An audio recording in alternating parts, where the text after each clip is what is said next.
Good evening, ladies and gentlemen. Welcome to another episode of the Rogue Wave podcast. I can say another because this is our second episode ever since we went from Secrets of the Sire into the Rogue Wave podcast. We are the frequency for all things pop culture and the disruptors behind it, talking comics, movies, TV, and pop culture every Wednesday night, 8 p.m. Eastern, right here on the roguewavepodcast.com, which then goes over to facebook.com/roguewavepodcast and twitch.tv/roguewavepodcast. Find our podcasting apps on all the major podcasting apps that you can find out there. So there's Apple Podcasts, Spreaker, Spotify, Google Podcasts, and we'll be up on Google Play very shortly and iHeartRadio very shortly as well. Tonight, March Movie Madness, DC Films edition, Westworld versus Game of Thrones, and the coronavirus kills comics for now? Question mark. I am your host, Michael Dolce, and as always, I'm joined by my cohort in crime, the Lord of the live stream himself, Mr. Hassan Godwin, or as my 4-year-old likes to call you, Hosan Godwin. And he, for some reason, cannot change saying that. Don't know why. How are you doing, sir? It's Wednesday. It is Wednesday, and we're living in the new normal for now. So, over under, when do you think we're back to like actually leaving the house again? December? Over and under what? Like over under May 1st. Under. Oh, wow, that's optimism. I like that. Over under Easter, which is April like 8th or 9th this year. Over. Okay. All right. So you're giving the mid-April hurrah. Good news for my family, bad news for me. No, I'm saying May 1st. I'm giving the May 1st hurrah, not mid-April. Well, no, you're saying it's under May 1st. It's that we're going to go back to work under May 1st, so before May 1st. Yeah, but that could be April 31st. It could. Well, no, it can't be. Yeah, April 30th. Boom. Look at us go.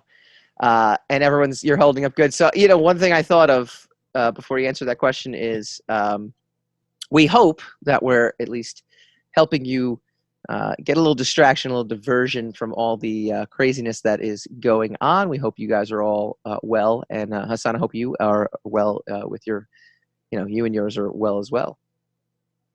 That's just not so good far grammar, right? Yeah, I'm not. I wasn't going to make a big deal out of it. I'll make it for you. All right, we begin with our opening credits. True news. This is a Hollywood Reporter reporting this. Rosario Dawson is joining The Mandalorian as Jedi Ahsoka Tano. Ahsoka. Oh, Ahsoka? Mm-hmm. Ahsoka. Yeah, Ahsoka. But here's the big question. Could this be a backdoor pilot for an Ahsoka series? First of all, do you have any idea who that character is, by the way? Is that a brand new character? I'm asking you because you're like you are the Jedi master of our podcast. No, Ahsoka is not a new character. Okay, so that's playing from the Clone Wars, right? Yeah, she started the Clone Wars. She was also in Rebels. Okay, see? She's been in a few books, a lot of comic books, and she was actually in episode 9, briefly. Really? She's featured in, yeah. She's one of the voices that Rey hears. Oh, okay. So we don't see her. We hear her. No, you don't see her. But the Ashley Eckstein, who is the voice of Ahsoka, was one of the voices that spoke to Rey. Mm-hmm. Thoughts? Terrible ending of Rise of Skywalker. I couldn't hold it in. It's funny. They have that meme going around with the coronavirus, which I think you posted with the from Monty Python, where the guy is taking forever to. Yes. Where the guy's running. You could literally take Ben from Solo from that last thing and insert him there, and I feel like it would like works exactly the same. Yeah, that's just a bad movie. It just really is. I'm sorry. You know what it is? Again, not to rehash things. It's not a very good Star Wars movie. but it could have been. It's just so unfortunate. Like, it really is that they had no plan. It just isn't. It isn't anything. It isn't an entity. It isn't a real thing. It isn't tangible. It's all pandering. It's all an attempt to make up and appease. It's all trying to fill in story where there was no story in the first place. I know. And it just doesn't. It just doesn't work. But anyway.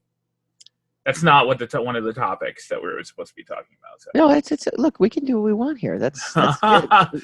No, I can't.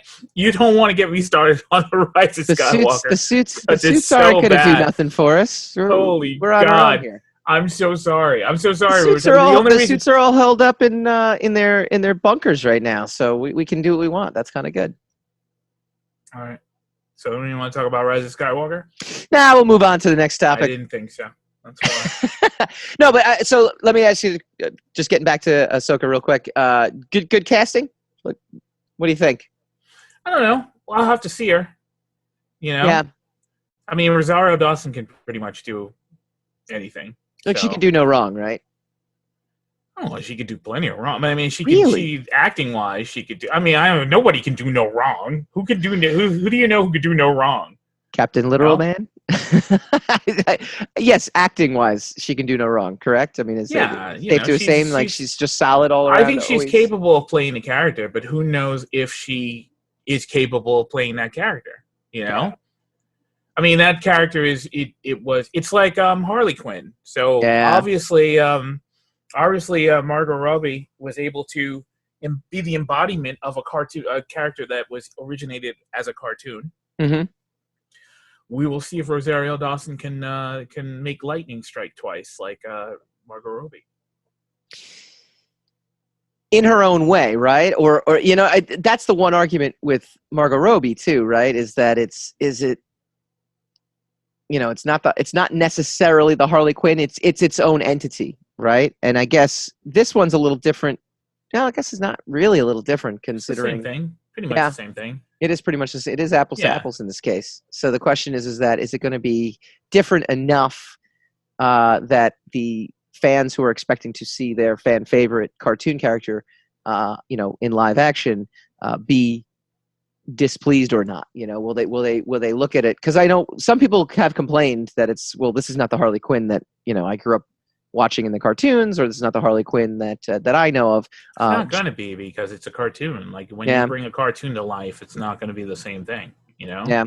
The Boba Fett, was not the same Boba Fett from the Christmas special. Boba Fett started out as a cartoon, That's so true. I mean, it is now nobody really, I mean, people only saw the Christmas special once, and They weren't enamored with Boba Fett. He didn't become a household name through that really terrible Christmas special cartoon. Right. Well, actually, cartoon is okay. The Christmas special is pretty bad. So, I mean, when you brought him out in the movie, and of course, that was so long ago. That was 1980, 1979. So, by the time anybody realized what was going on, it was already different. But I'm just saying, when you transfer a character from a cartoon to real life, something's going to be different. It's always going to be a little strange. It's going to be a little different. Yeah. I mean, look at Adam West. Oh, we will, because he is part of our March Movie Madness DC films coming up next segment. I like your segue. A little early. We've got one other story to talk about right now. Westworld just killed off. You're not going to anecdotally respond to that. You're just going to segue it off. Okay. All right. Fair enough. Yeah. Yeah, that's exactly what I'm going to do. Westworld just killed off this surviving Game of Thrones character. How did it kill that Spoiler character alert. This is from the New York Post. That's the headline from the New York Post. Drogon, the largest of Daenerys Targaryen's dragons. Drogon. What is with you in the name? Drogon. Drogon. Drogon? Drogon, not Drogon. Well, it's not Drogan. I didn't say Drogan. Drogon. Drogon. They've pronounced it Drogon for almost 10 years. Well, it don't matter now because in a shocker, he meets his demise on Westworld. How did he meet his demise? This is, again, spoilers for anyone who is watching season 3, has not seen second episode. It was a couple days ago, though, at this point. Sunday's Westworld episode, The Winter Line, features a cameo from Game of Thrones creators David Benioff and D.B. Weiss, as well as Drogon, the dragon. Here's what happens. Season 3 is set in 2058 and follows Dolores, who is a robot, as she leaves the luxury theme park and ventures into the human world. Some characters are still in the park. About 39 minutes into the episode, Bernard and Stubbs, that's Luke Hemsworth and Jeffrey Wright, who are both robots, sorry, another spoiler alert there, are wandering around the lab part of the park searching for Maeve. Bernard is surprised to see activity in the lab with human techs bustling around. I thought the parks were shut down, Bernard asks. Fair question.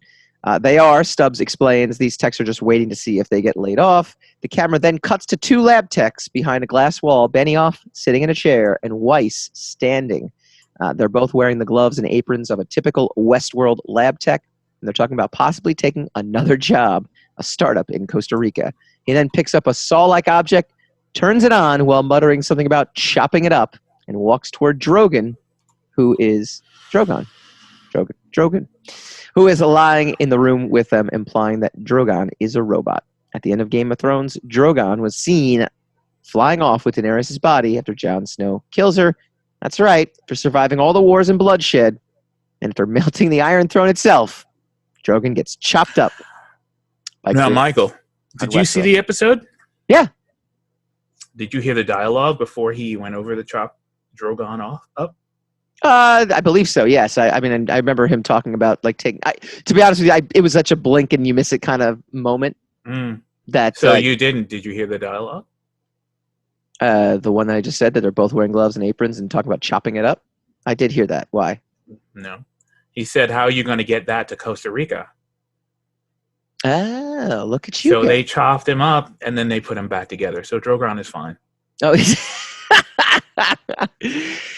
They chopped him up to ship him to Costa Rica. Here's the funny thing about all this, though, too, and the Post kind of does talk about this.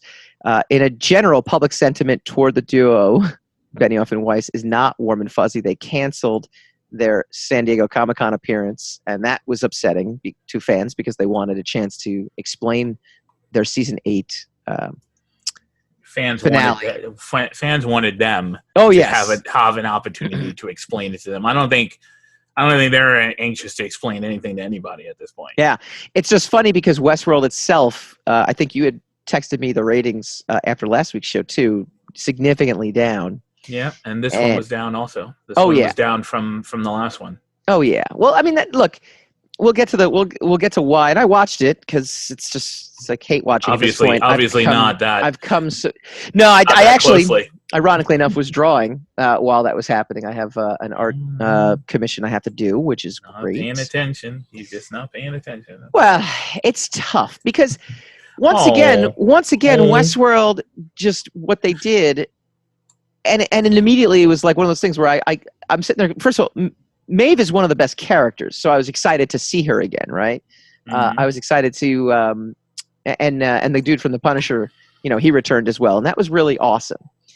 And they threw in a couple little bones for you, but again, everyone just keeps coming back as robots. So like, it's almost like what's the point that no one can. I think really I said die. that last week. I think I made that commentary last week about it being really trite science fiction. It's a kind of a one-note thing.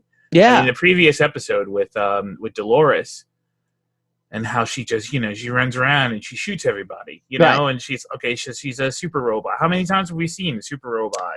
Right. I mean, it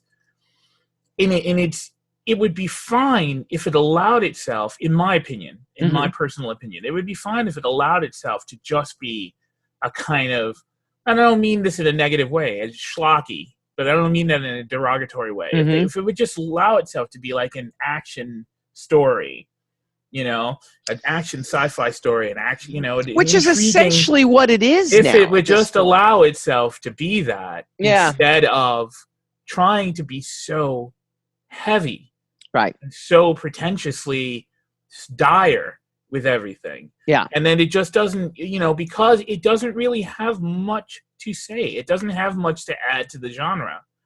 So by it being so pretentious, it's like a much ado about nothing. Not even just adding to the drama, though, or sorry, adding to the genre. Sorry, not even just adding to the genre. Look, not everything that gets created needs to necessarily tell you a new story. It just needs to. Hang on. I'm not. Hang on. I'm not there you yet. cut me off. Did you I'm cut not me there off? yet. But you don't I'm wanna cut actually me no, off. no, no. I'm actually reinforcing your own point, Yeah, but which you cut me is off what I'm to trying to do. reinforce my point. Yes, I will. Not everything has to be this most groundbreaking, thing that's ever existed. It can just be a new spin on something we've seen before. It could just be an entertaining spin on something we've already seen before. I mean, I've seen movies before where it's like, well, I've seen this movie before. However, I enjoy it and it's done well, so That's literally exactly what I just said. I agree with you, and that's why I'm Yeah, but you agreeing just with cut you. me off to tell me what I just said again. Yes. Yes. Westworld isn't even doing that. They're resorting back to, again, oh, what time is this happening in? Because Maeve's storyline, again, is now taking place in between season 2 and 3 told you or this last during. week. And it's like, come on, guys. I said this to you last week when you proposed going into this rabbit hole of and I was like, come on, man, you know what it's going to be like. And 2 episodes in, it's doing the same. I mean, it's a little more linear than it was last season. Yeah, it does. But it's doing the same. It's pulling the same tricks again. It doesn't have to do this either. It doesn't have to. Again, this is the big argument after season 2. I just said that. It yeah, did. I was making that point. Season 1 set up a rabbit hole of different storylines, to take your phrase right now, that you could have gone in, that could have been told in a linear way at this point. Maybe there's a flashback. Maybe there's a relevance to the flashback, but they don't have confidence in the actual genuine source material in the story. Correct. In and of itself. Correct. So they have to dazzle you with the presentation. Correct. The way the story is told, and it's not working because it is so cerebral, it is so dense, and it's so unnecessarily dense. Yes. That there's no access point. Like, you cannot make access to it. And I don't care. I care more about Maeve than I do about Dolores. But oh my God, I can't stand Dolores. I can't stand Dolores. At this point, it doesn't really matter because it's like, okay, so like, are you going to pit Maeve against Dolores? Great. But they still, even when they had the opportunity to just go in there and enlist Maeve to go against Dolores, you still had to have a twist to it where it wasn't, it was a completely different character pulling the strings. And now it's going to be a control battle between Maeve and this other guy who has got control over her. Yeah. And here we go again. It's going to be ridiculous. Yeah, I agree. don't even know technically if Maeve is out of the simulation. Right. She's real, if anything. So, it's lost all over again. And look, it's the worst aspects of Lost. It's the worst gimmicks of Lost without storytelling, without narrative. Again, I wouldn't even compare this to Lost because Lost to me but I would righted itself. Well, no, to me, Lost righted itself as soon as they had an ending. You and Pat could have a long talk about that if you want. I did. I thought it once it had a clear direction, it went in a direction and it did things that I thought were entertaining. And but here's the other thing too. I didn't need a PhD to watch it, and I also didn't need to really the level of focus that you need to watch Westworld is, like you said, unnecessary, and it's not something that I want to even partake in. It's not even amount of focus. It's not a reward for the focus that you put into it. Right. Okay. It's not really the focus. The focus is not a difficulty for me, at least. I don't have a problem paying attention to what I'm watching. But the problem is when you're paying attention and you see exactly what the reveal is, or what the punchline of each one of these parables is, and you're like, oh, okay, so we're still kind of just doing the same thing. The robots are salty, humanity's not worth it. It's another, it's kind of like a Ron Moore, Ian, kind of circumstance where the humans aren't really worthy of being saved because there's a certain inherent despicableness to humanity in and of itself. Yep. So the robots are kind of there to be our conscience. Yep. And then they're, but the problem is the robots are kind of learning from us, so they're kind of despicable as well, and they tend to and it's like, all right, okay, I got you. So then do something interesting while we're sitting here waiting. And then all of it is just like these long, sweeping, pretentious, like pan scans of like a future world, and future helicopters landing and drones and stuff like that, and people having, the CEOs having market share discussions about like the viability, the stock viability of whatever company after such and such massacre, and you're like, okay, so nothing's happening, right? And I know where all this. If you're a science fiction fan, and I'm talking genuine science fiction fan, you read science fiction, you read Asimov, you read, a nerd, Crichton. a science fiction nerd, as opposed to a science fiction geek. If you're a science fiction fan and you read, and you're a reader, so you're versed, unlike yourself, Correct. and you've eliminated me with two and you know things. You know exactly where all this is going. You know exactly where each and everything is going. So the problem is, the allure is, tell me it in an exciting and dazzling way. Yeah. And they don't, and they're not. And not only that, they bring in two of the most hated people in fandom at this moment to do a guest cameo. I mean, look, it's the hatred of those two guys is ridiculous, and the world will figure it out eventually. The world's going to get over it, It's gonna get over it. So I mean, that'll be in the annals. That's a quarter in the machine. A footnote. Yeah, that's a quarter in the archive machine. And that's all. And that's pretty cool. And seeing Drogon was kind of cool. I don't know why you didn't realize that he wasn't dead, but that's okay. Obviously, you don't pay attention to what you watch, but that's cool. I saw it and I go, oh, that's neat, and I put my head back down. And then the whole point of your segment is that he's dead. That he's not dead. No, that was the New York Post. The New York Post doesn't know what headline. the hell they're talking about either. So what a shock! It's the New York Post. I don't know. I have a great New York Post story that I'll talk to you about off air. Tell me during the break. I will tell you during the break. All right, when we come back, Hassan brilliantly segued it earlier.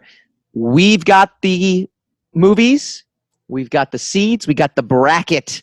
It is time for our 4th annual March Movie Madness DC Films edition when we come back.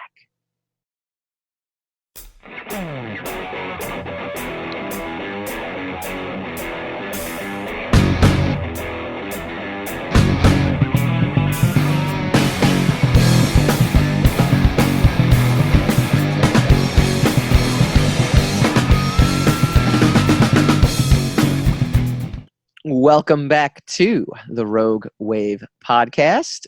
If you previously subscribed to us on iTunes or Google Play or any of the podcasting apps out there that didn't convert over, under Secrets of the Sire, we need you to go to a search for us on iTunes, on Google Play, those two specifically, and find the Rogue Wave podcast and hit the little subscribe button. Really helps us out, and we really appreciate it. All right, we have done this 4 years in a row, back when we were the Secrets of the Sire podcast, and now we are the Rogue Wave podcast. It is our March Movie Madness. Last week, we fielded a team of 16 movies. It's not really a team.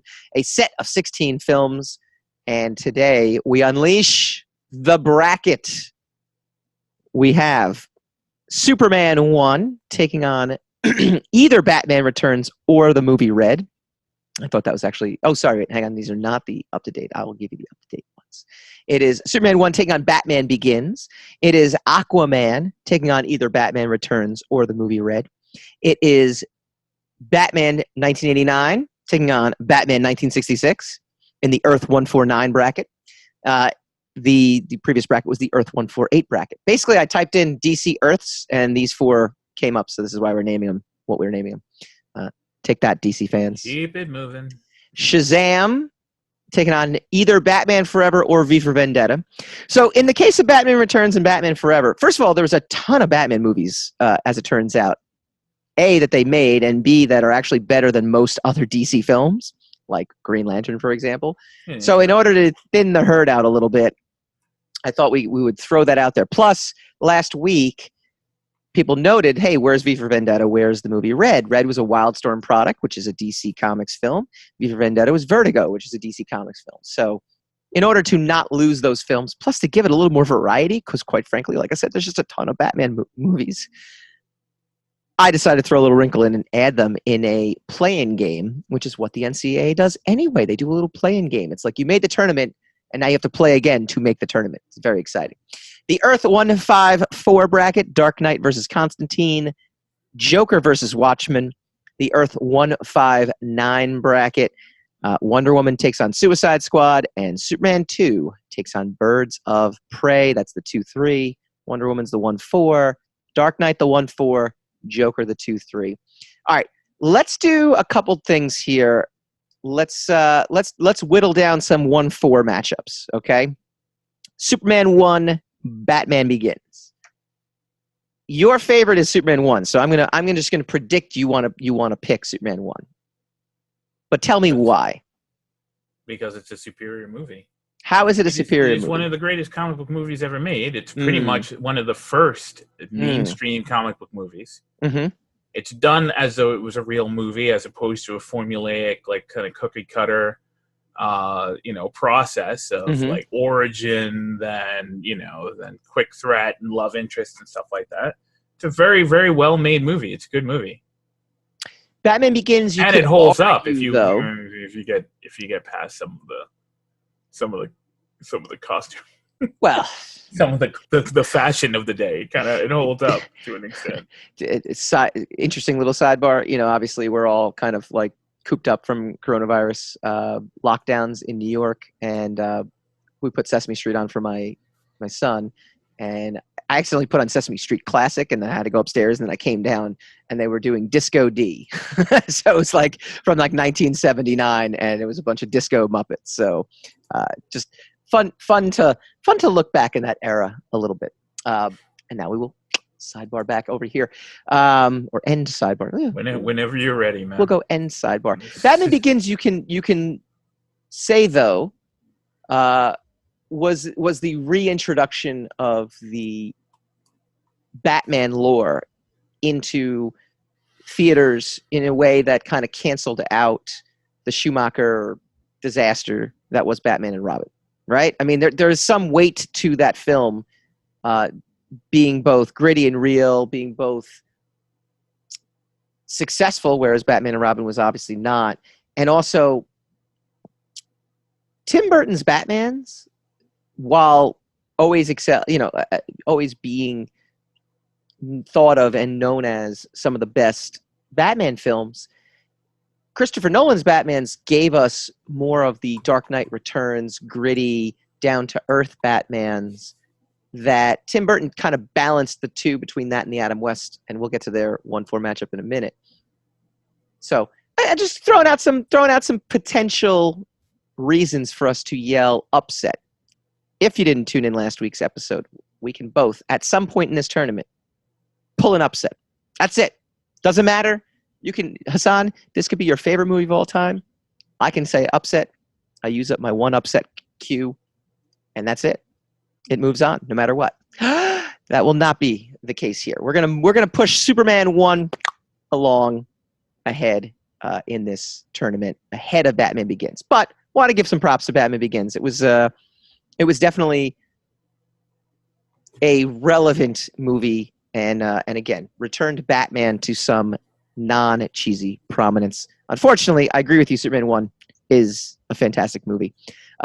Last year when we had the superhero tour be our sponsor, I got to do the superhero tour, and we got to pass by the Daily News building where they filmed a lot of that awesome stuff where like Lois is trapped on top and she falls down. It's pretty neat. Give a little shout out to them. All right, 1-4 matchup. This one's an interesting one too.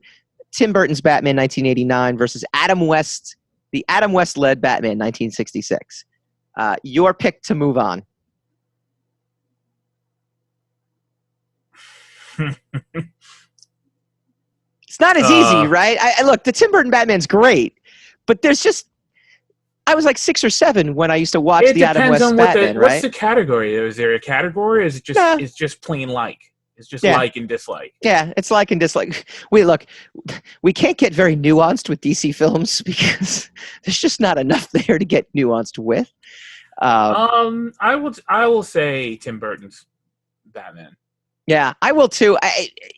It pains me, but that's why I kind of put these two up against each other in a way. Just, if it's just a like-dislike thing, I have a lot of nostalgic memories about that movie. So, so that was, I have a lot of nostalgia for the Adam West Batmans though too, because that TV series to me was like when I was like 7 years old. I was literally running around my downstairs. I made like a Lego Batarang, which really just turned out to be like a boomerang, and like I wanted to be a superhero, and I used to religiously. I wanted to watch every single episode of that Adam West. Not be sharing this story. But why? Right. When you're 7. You're 7 years old watching that. Really, I also love the Monkees. You're gonna rail on that. I bet you love the Monkees. I did love the Monkees. How did you not love the Monkees? I have no doubt that I don't know who the Monkees are. I didn't know. You don't know who the Monkees are? The Monkees were not my watching regiment when I was a kid. I didn't watch the Monkees. Yeah. Hey, we're the Monkees. People say we monkey around. I know who the Monkees are. I know. Last Train to Clarksville. Excellent. I know they were a ripoff of the Beatles. They were a manufactured version. They were a boy band. They were the very first boy band. Mm-hmm. That being said, Neil Diamond wrote some songs for them. Some legendary songs. I got to be honest with you. Some really good ones. Michael Nesmith eventually wrestled Control. I got to interview Michael Nesmith. Nice guy. Nice guy. Hoorah for the Monkees. Hoorah. I can't believe you're pooping on the Monkees. You're pooping on Monkees. And you're pooping on Adam West. I never watched the Monkees. And I didn't poop on Adam West. Don't make me use my I didn't say upset here. that Adam West was bad. I said if it's a choice between the two, I would choose Batman, the Tim Burton Batman. All right. Don't put words in my mouth. We will also choose that. All right. Another 1-4 matchup. Dark Knight, which you do not like, versus Constantine. Now, Dark Knight, I believe, won our sequels March Madness a few years ago. 2 years ago, we did best movie sequels. The Dark Knight ended up triumphant over Logan, I believe, which was our final two. Don't check the archives; they're down now anyway. You should have checked it before we did the show, though. Well, look, that was a due diligence. If we ever get to the point where people are like minutely checking back our archives, that we've officially just to realize you still won't. You'll leave it up to them to check. Well, of course I will. But I'm just saying, if we get to the point where they start, our quote unquote fans start doing this just to poop on us, then we've officially made it. So it's a win-win one way or the other. It's win. I don't have to do the work, and it's a win on the other end where we know we've now officially made it, where someone will find this. But anyway, Dark Knight versus Constantine. When I envisioned us doing the upset special, right? One of us gets to yell upset and move a movie ahead. I envision you using it on the Dark Knight. I don't envision you using it in the first round, though. Am I right or am I wrong? I'm not going to use the upset. Okay. You're not going to use it at all? I hope you use it at some point, because we'll see. It depends on if there's an upset. Okay. If I told you I will use it, then it wouldn't genuinely be an upset. That's true. That's very true. Well, I appreciate that. That's very. Jesus Christ. That's good. Okay. So, Constantine, I can't conceivably move this. I'm going to go Dark Knight. Right? We're going to move Dark Knight along. This is a chalk bracket right now. Dark Knight moves on. Right? Sure. Any naysay? Okay. Final 1-4 matchup. Wonder Woman versus Suicide Squad. I actually wavered here because I almost put Birds of Prey versus Wonder Woman. But I didn't want to stack the deck there. I think we can all agree Wonder Woman moving on, right? Is there much of an argument aside from the fact that we got a movie representation of Harley Quinn? We got to fall in love with Margot Robbie as an action movie, comic book movie star. I don't think there's any other redeemable qualities to Suicide Squad. Yeah. Wonder Woman's fine. Okay. Move on. All right, so we're moving that on. This is where things get interesting. The 2-3 matchups. We're going to start in Earth 159. Superman 2 versus Birds of Prey. I actually love Superman 2 way more than Superman 1. I enjoy Superman 1. I like Superman 1. Superman 2, to me, though, all kneel before Zod. I don't know, man. I think that's the superior Superman film. Mm-hmm. I also think it's way superior to Birds of Prey. Can you It's a give better, me it's a funner film, but it's not Superman because I mean he murdered the three of them, and he uses these ridiculous powers that he doesn't like. The cellophane S.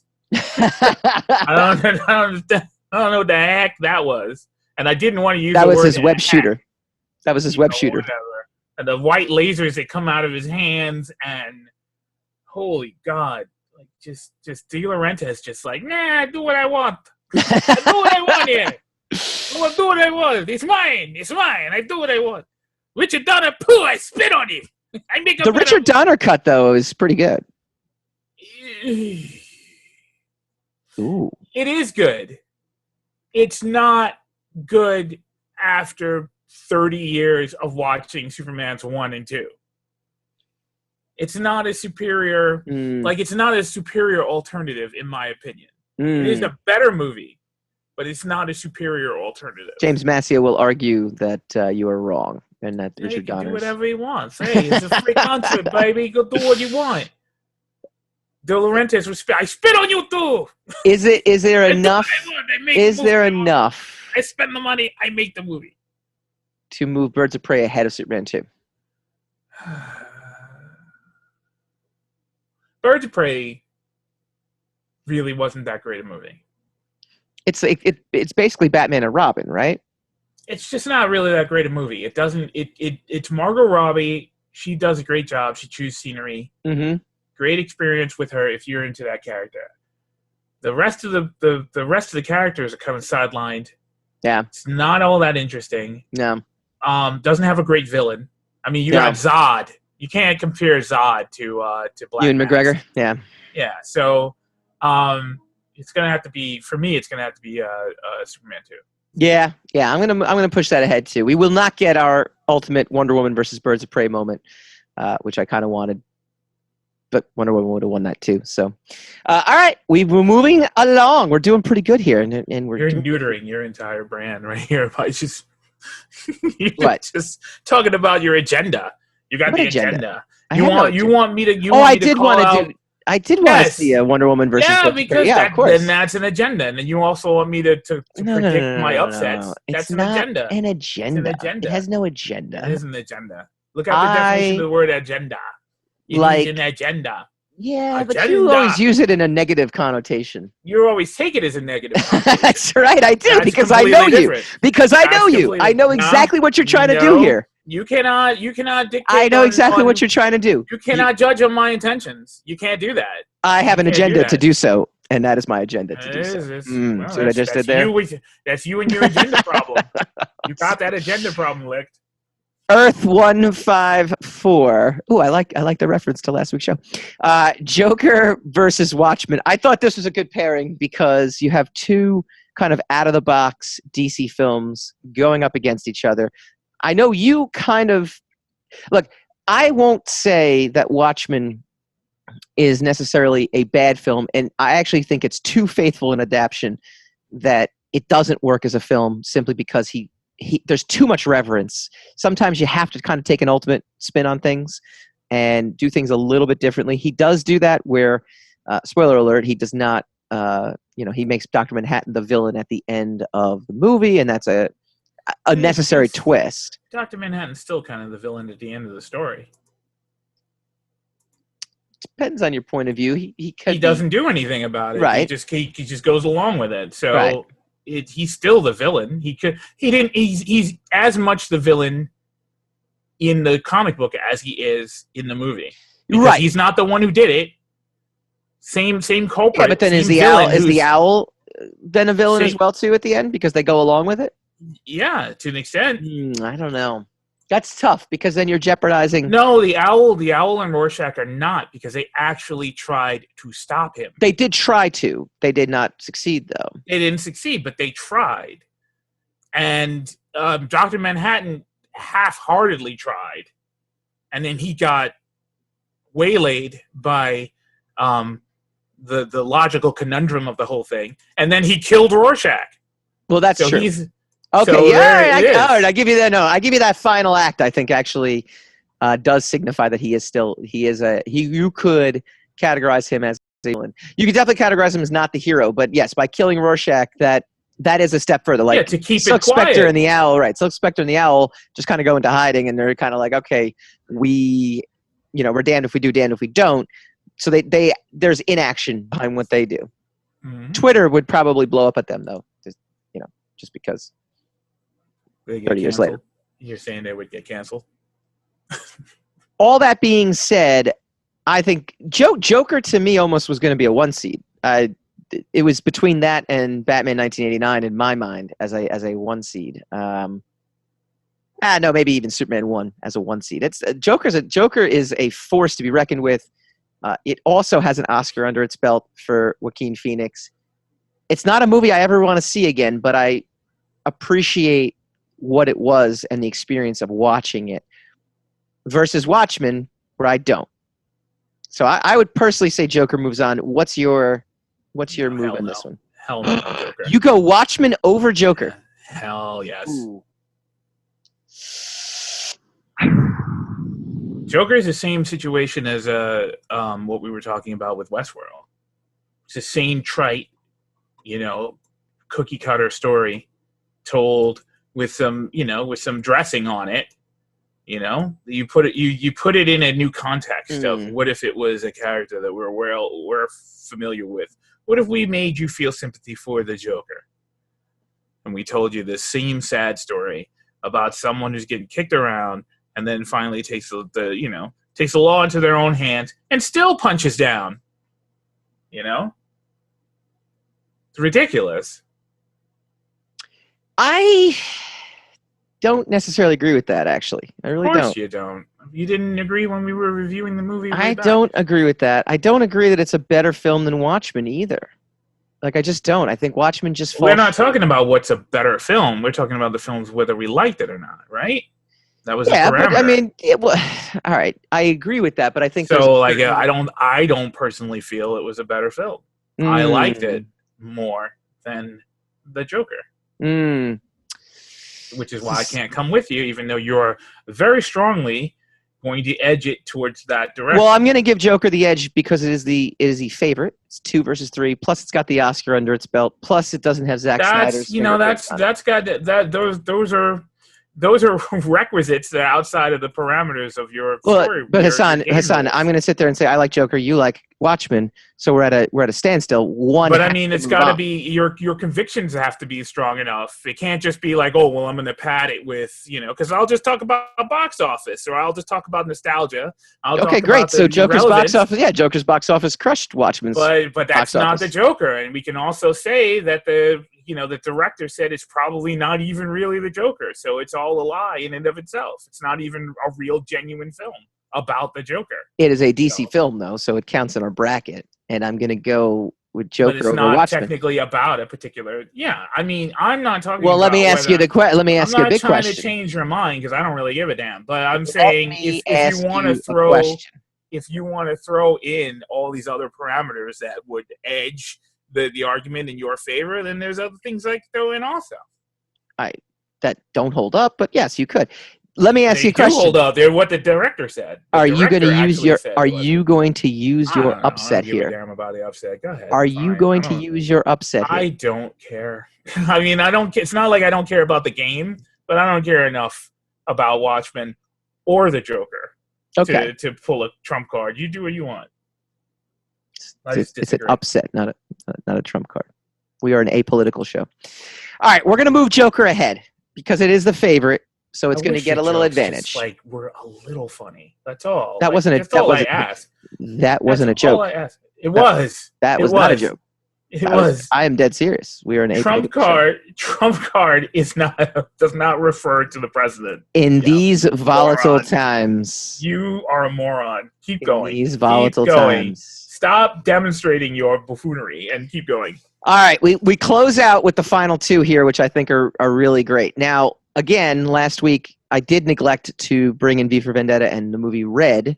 So the 2 movies that we had the most debate about last week were Batman Forever and Batman Returns. Plus, there was so many friggin' Batman movies, so this is a good way to thin the herd potentially.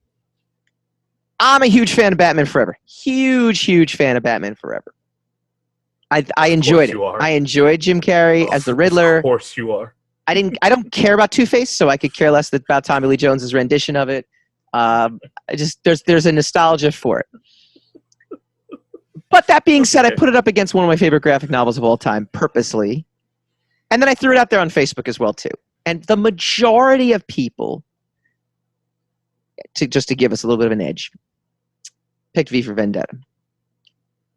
I will not disagree with them. I can't imagine you're going to disagree with them either, right? You're gonna put V for Vendetta ahead of Batman Forever? Hell yeah. Okay.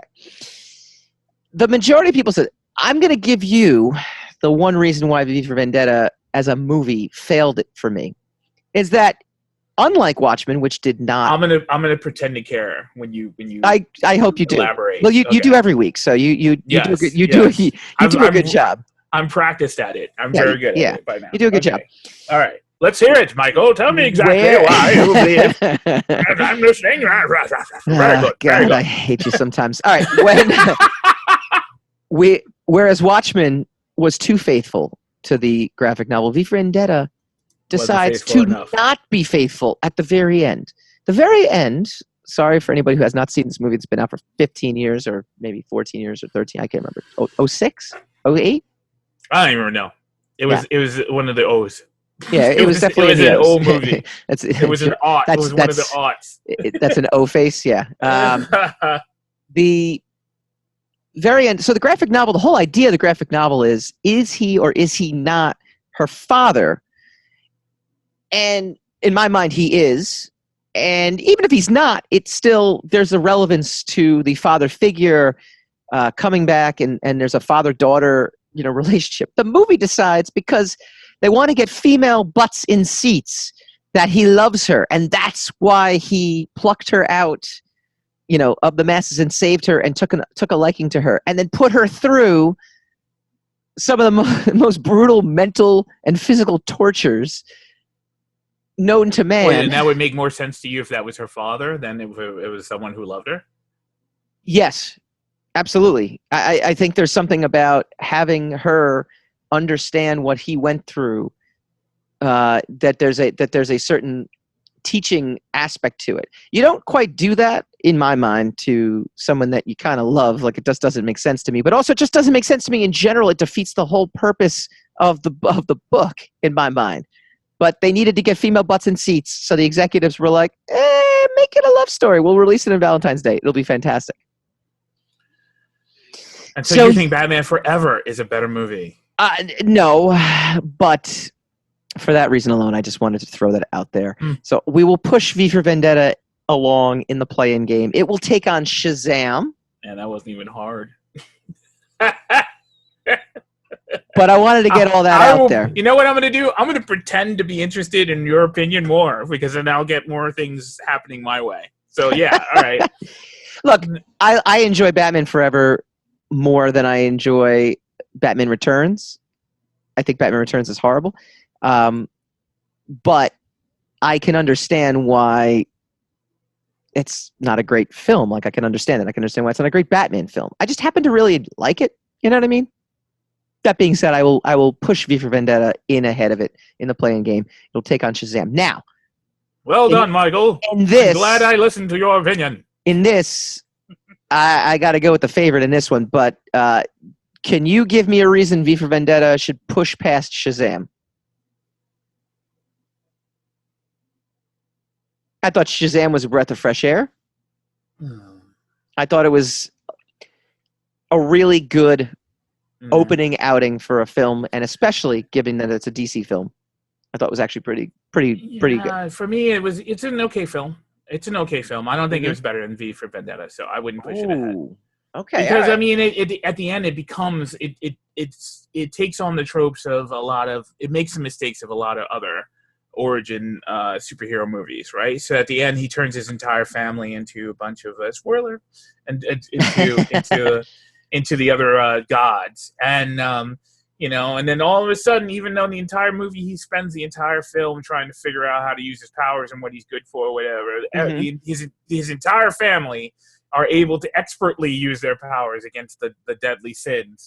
It didn't work for me. Okay, I liked it, and I liked the cast. Yeah. I really do like the cast. I wasn't that enamored with Shazam himself. I forget the actor's name. Damn. Oh gosh, you just got me. Yeah. I wasn't that enamored with it because I think it was a little too cute. Because I remember Shazam from the comic books. I remember, and then the last impression of Shazam I had, the last really good one was from Kingdom Come. Zachary Levi. You know? Zachary Levi. Yeah, that's him. And I liked him, but I think it was so obvious he was in a muscle suit, even though he's a built guy. He's very ripped. Yeah. It was so obvious that was a fake. To me, it didn't look right. I liked it. And I agree with you. It's a breath of fresh air, but it wasn't better than V for Vendetta for me. Let me ask you a question for V for Vendetta. The flaw that I had with it. Did you share the same flaw or no? About the story? About it not being... Yeah. No, because I read V for Vendetta after the movie. So when I read the comic, I was like, oh, that would make it... Do you know what's amazing? Probably 2 of my top 5 graphic novels of all time, Watchmen and V for Vendetta. You watched the movie first. Mm-hmm. I wasn't a DC fan when I was a kid. I didn't read DC comics. When we were at Wizard, though, that was like you had any comic at your fingertips that you could read. Not necessarily. I was in accounting. I was not allowed to go into the vault and just pull books out like you were from research. Shout out to Dan Riley, who ran research and was the keeper of said vault of comics. Mm-hmm. One day we'll do an entire podcast. We will do a Wizard reunion podcast. But I didn't even come to appreciate. Now I started to appreciate Batman in '91 when the movie came out. Yeah. And that was a bonding experience with my uncle. True in that sense, yeah. Okay. Because I watched. Of course, I watched the Adam West show, but then later I was thoroughly schooled by all Batman experts that we were not to utilize the Adam West Batman as any kind of reference to anything because it was a travesty in comparison to the actual comic book in and of itself. And, watching the 1991 comic, that's how I was exposed to it. I became enamored with it because of that movie and also the animated series. Yeah. And then I started reading the comics. And then I started getting into, and then I read The Killing Joke and I read all those, in Year One and, The Dark Knight Returns and in transition. So it wasn't until after these other, tremendous pieces of comic book material came to my attention that I started actually reading them for what they were. Yeah. But when I was a kid, it was a matter of coolness whether you read DC Comics or Marvel.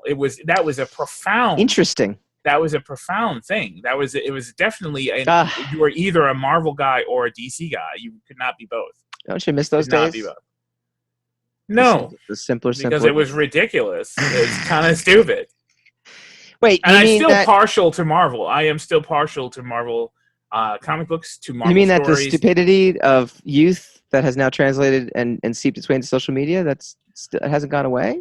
Oh. No, it has, because I don't think that it is. I still love those. There's a place in my heart that's a little deeper for the Marvel stuff. But I love the DC stuff. I'm not going to deprive myself of any comic book property just because of some stupid label, because it's I hear. All right, we will. You've convinced me enough that we will push V for Vendetta into the Elite 8. All right, we will push it away, mainly because Shazam is a fun movie and it's a breath of fresh air. But I think the level of depth that it goes into, V for Vendetta, I still love it as a graphic novel, so it's enough for me to push it ahead of Shazam. And our first upset of the day, it's not an upset special, it's just an upset. 3-seed, actually a play-in 3-seed, V for Vendetta, moving on into the Elite 8. All right, final matchup before we go to break. Aquaman takes on either Batman Returns or the movie Red. I freaking love the movie Red. I love it. It's not even just I love it. I remember watching it. I watched it like a year after it came out. Just a fun movie. John Malkovich is just so hilarious in it. Batman Returns is a slog of a movie that at its core, has Batman killing, which is, again, not what Batman's supposed to be doing unless your name is Zack Snyder. Like Superman 2.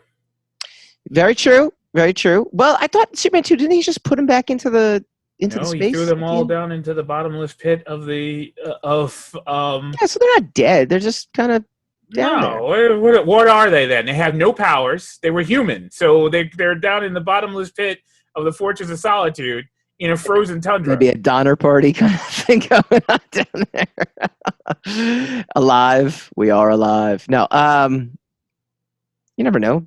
Boba Fett got swallowed by a, sand beast of some kind, and he's still alive. So, we'll see. Getting back to this, I don't know. But I think Red is an easy shoe-in over Batman Returns. Retired, extremely dangerous. What do you think about Red versus Aquaman? Wait. No. Batman versus Batman Returns first. Yeah, I can see Batman. I can see Red beating Batman Returns. Right? Mm-hmm. I think so. I think it definitely. All right, good. We're gonna move that past. Take that, Andrew. Likes Batman Returns. Not on my watch. Not on my watch. I posted that on Facebook too, though, and mixed. I mean, it was like Dennis Galero thinks Batman Returns is the greatest Batman film of all time, unless he was being sarcastic, which I can't tell through social media. He did not put a smiley face or He's allowed an exclamation point. He's an adult and stuff. He's allowed. And then others were like, no, Red was clearly better. So we're gonna push Red ahead. Now, Red versus Aquaman. That's why is you don't ask other people their opinion. That's the trick right there. Well, we needed a bipartisan. Now, next week, by the way, just not to jump ahead, but next week we're going to get a surprise special guest in here. This is a so that we have a third voice in our tournament, because at this point there's nothing to dictate which gets moved forward. So. If we come to a standstill, and we need a third voice. Yes, he's a surprise special guest. It'll be amazing. I haven't actually confirmed or booked anyone yet, so don't quote me on it. But we're gonna get him. Don't worry. It's a him I have in mind. Could be a her, but it's not. Aquaman versus Red. That's a tough one, right? I think that's tough. I think it's a little tougher than that. No, it's just Aquaman, plain and simple. Mm-hmm.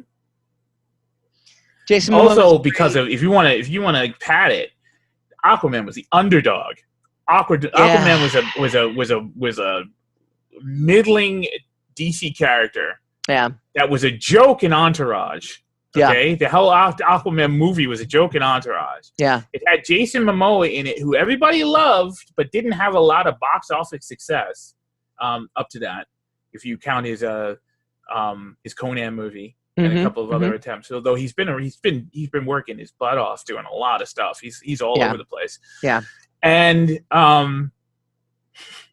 it's a DC movie, which they weren't doing that.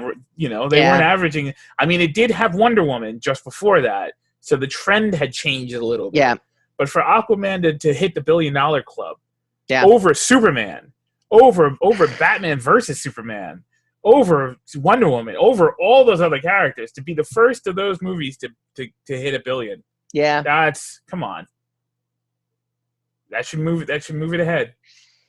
I actually was going to move it ahead anyway. I look Red kind of has an unfair advantage in that, sure, it's based off a comic book, but so is Road to Perdition, right? Yeah, and we don't put that on any list. It's not as if Aquaman had much to overcome, and for James Wan to have pulled it off, I think it's without a doubt. All right, so Agreed. we had two minor. Well, I wouldn't even call it a minor upsets. We had Red over Batman Returns. We had V for Vendetta over Batman Forever, but then V for Vendetta stunning Shazam to move ahead in our tournament. So the Earth 148 Elite 8. The Earth 148 matchup in the Elite 8, I should say, is Superman versus Aquaman next week. The Earth 149 matchup is Tim Burton's Batman taking on V for Vendetta. That's going to be an interesting one, I think.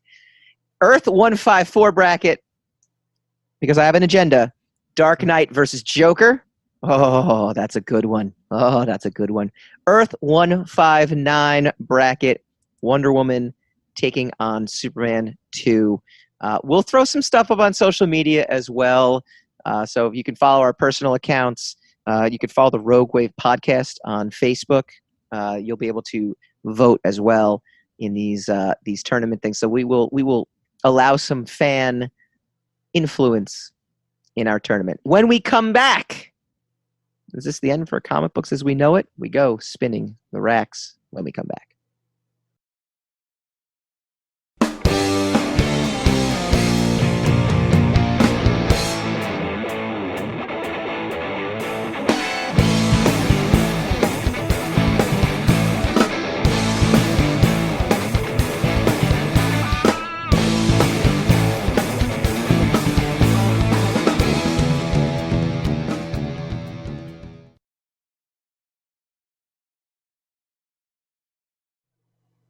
Welcome back to the Rogue Wave podcast, the frequency for all things pop culture and the disruptors behind it.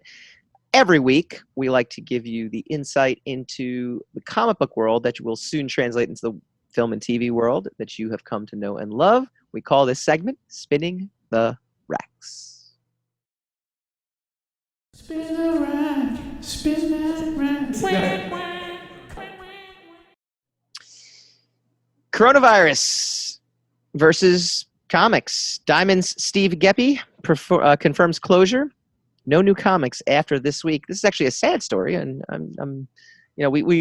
we've steered clear of most coronavirus stuff at this point, mainly because in the entertainment world, aside from theaters closing, aside from New York City being on lockdown, there's not really much new information in terms of movie delays or anything like that. I mean, we don't, There are no movies. Right, exactly right. The only confirmed delay I can absolutely say is that, or confirmed cancellation is MegaCon. I will not be appearing at MegaCon in April, as it has been moved to June, and so I will not be appearing. I'll not be appearing at MegaCon at all, actually, because I can't make that weekend. So, but Bleeding Cool broke the story that Diamond Comics was closing its doors for the foreseeable future. For all new product as a result of the coronavirus pandemic. Steve Geppi, chairman and CEO and founder of Diamond Comics, just confirmed the news with the following statement, in which he confirms that product intended for sale in April and beyond will not ship to stores in North America. It will be this week will be the last week for the foreseeable future in terms of getting your new comics. I actually got an email from my comic book store, Comics Warehouse, that I've been going to them since I was a kid. Really, they're sitting in dire straits right now. He's like, I really don't know. He says they think maybe April, will be a kind of a closed door, but then maybe by mid to late April they'll start shipping comics again. And they're a New York-based store, so they're not essential. So they're kind of closed after Governor Cuomo, kind of closed any non-essential. Yeah, business. shut the whole state down. Yeah. Yeah, and we're not arguing with it. There was a necessity for that. It just, getting the email about they don't know if they're going to open their doors after this is kind of jarring, to say the least. I mean, I don't know. I know you're not necessarily shopping on a regular basis in any particular store, but the idea anytime the entire medium is in jeopardy, an entire wing of the medium is in jeopardy, something that we've been following our entire lives, then that's a significant thing. That's no small thing. Even if I don't collect comics, even if I don't buy comics or whatever, I don't consider it a small, trivial thing that print might go out of business, No, and our friends at Funny Business in Nyack, New York as well too, where we've hosted some live shows. I was thinking about those guys. He's on Instagram. You can go follow at Funny Business on his Instagram. You can look them up, and he's been doing a bunch of IGTV videos since his store closed, and just talking about So his store is closed. They have to be. Yeah, all the. I mean, it's non-essential. I don't know about like going out of business closed. Just he's closed. I mean, he literally can't be open right now by law. So I know he does some eBay business. I know the folks at Comics Warehouse do eBay business. I know a lot of people out there are trying to do some eBay business, but there's no new comics. So My guy's actually having a curbside sale, on Saturday. On Saturday, he's going to have a curbside sale. Basically, Wow. he's going to participate in some comic book takeout. It's like, but basically, you have to go and get your comics. So, it's a Heavy. it's a crazy time right now with everything, and so. Hit us up. I know there's Plan C Distribution is a Facebook group that I was invited to. So go look them up on Facebook. I think they're trying to do something for the comic book industry. I know friend of the show, Tom Hutchinson, with Big Dog Inc. is also trying to help out as much as possible. I know there's a bunch of things, but hit us up, facebook.com/Rogue Wave Podcast. So what do you think, though? Do you think it's going to come back? Do you think it's Oh, the comics will come back. The question that I I mean, if Diamond was making it sound really dire, it's like comics are over after this week. I mean, that's pretty. They didn't. I mean, of course, every business person is going to always leave a door open for for the. It's the question of the physical comic book, because digital will continue on. I mean, that's the whole thing. All right, if Marvel and DC decide to publish the comics that were supposed to go out in this month digitally, and people start consuming it digitally where they didn't before, then they're probably not going to go back. Then comic book retailing as we've known it is going to be thin. It's not going to be dead, but it's already thin, right? It's already been on its legs, on a back foot, right? I think yes. I think yes, but not as dire yet as we kind of imagined it to be. Yeah, but this might push it over. Correct. This could push it. Correct. This, you're going to see the bigger stores like the Midtown Comics will survive. Forget who the they're selling more than just that.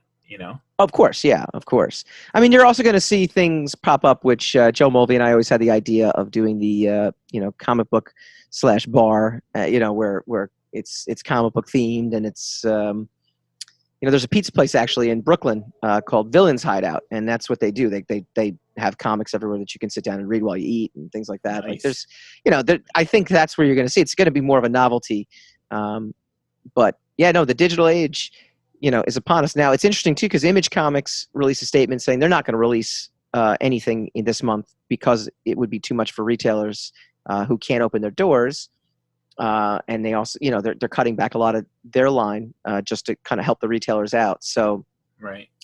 But it's interesting. I mean, you have companies like Vault Comics.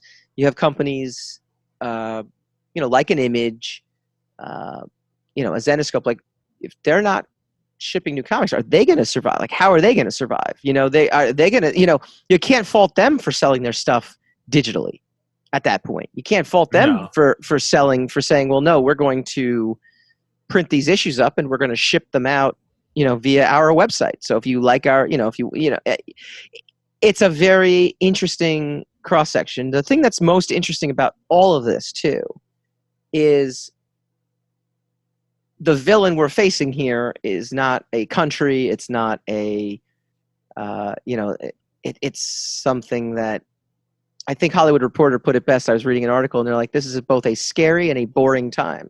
It's scary if you're in New York City. It's scary if you're in one of these hotbeds. If you are in Middle America, which hasn't gotten hit by this just yet in the same level, there's a lot of contention about, well, we're putting ourselves in this position, but we are putting ourselves in position to prevent something major from happening. So it's, there's just this, it's such a mixed bag that, that this villain that we're facing is invisible to us in a way, right? I mean, it's such a... That's what contagions are. I know.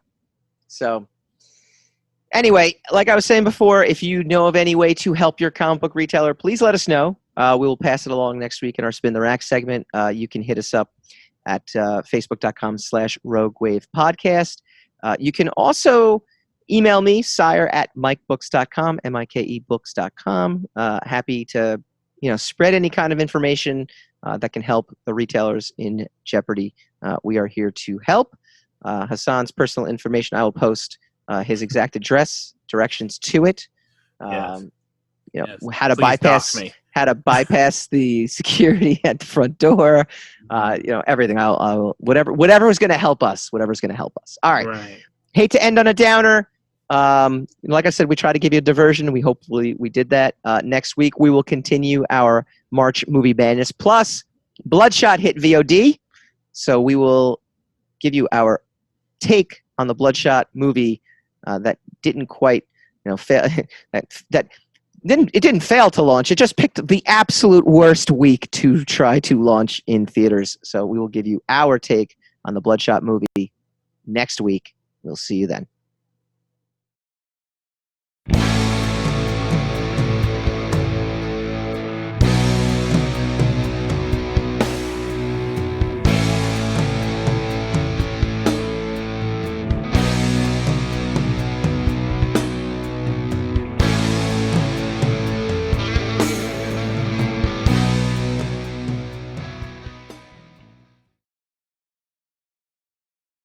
Rogue Wave.